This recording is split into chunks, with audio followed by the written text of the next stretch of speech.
My coverage of Computex 2016 is proudly sponsored by Fractal Design, MSI, and G-Skill. I'm now Cryorig.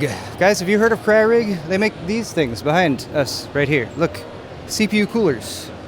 But believe it or not, I'm actually not going to talk about any of these. I actually have Cryorig's H7 back at home. It's become very popular. It's only about $35. Seems like a very nice, say, Hyper 212 kind of replacement. Looks a little bit cleaner.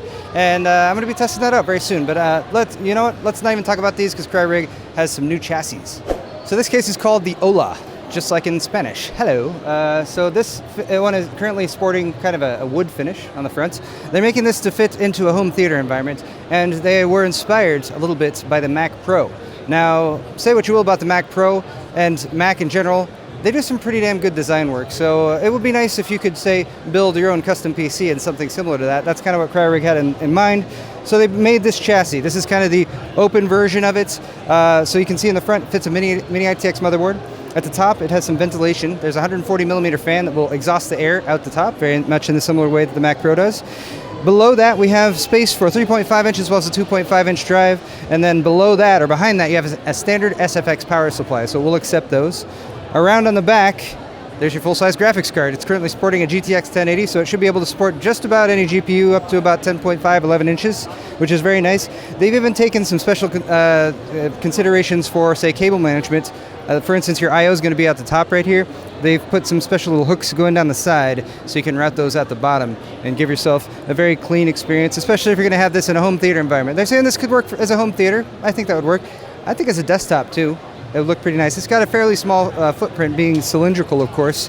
And the nice thing is that they're going to do it in a couple different finishes, at least for starters. It's still sort of in the design phases. This probably isn't going to be coming out until maybe Q1 or Q2 next year, 2017. So guys, leave some comments in the comment section. Let them know if you think this is a cool chassis, and maybe if you have any ideas for them, throw them their way. Maybe they'll implement them since it's still under development. There's one more over here. And next is the Taku, which made me think of taco, which made me miss Mexican food since I'm in Taiwan. Taiwan has delicious food, but Mexican food's not really their forte. Anyway, I'm getting off topic here. The Taku is meant to be a desktop computer, and it also means desk in Japanese, Taku. So it looks like a little desk. It has room to fit a full-size keyboard underneath, and it could even pop a monitor up on top too, which is pretty convenient. Power buttons right up front. They're also going to be adding some I/O, of course, since you are going to need some I/O. Plenty of ventilation up at top, and you can also sort of push in on this thing. It'll pop out like a little drawer.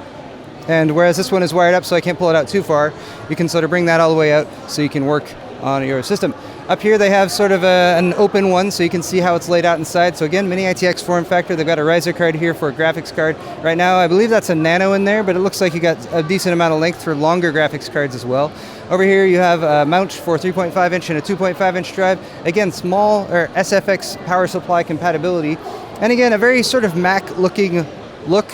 I repeated myself, but I think it's pretty clean overall, and for anyone who's looking for that really clean desk setup, I know a lot of you guys out there are into that, this seems like a very viable option. So the Taku, they're looking to possibly release by the end of this year, or possibly Q1 next year in 2017, but again, let them know what you guys think in the comments below, because they're still looking for feedback on this one. Again, this has been the Ola and the Taku from Cryorig. Thanks for watching this video, guys. One last shout out to my sponsors, Fractal Design, G-Skill, and MSI. We'll see you guys in the next video.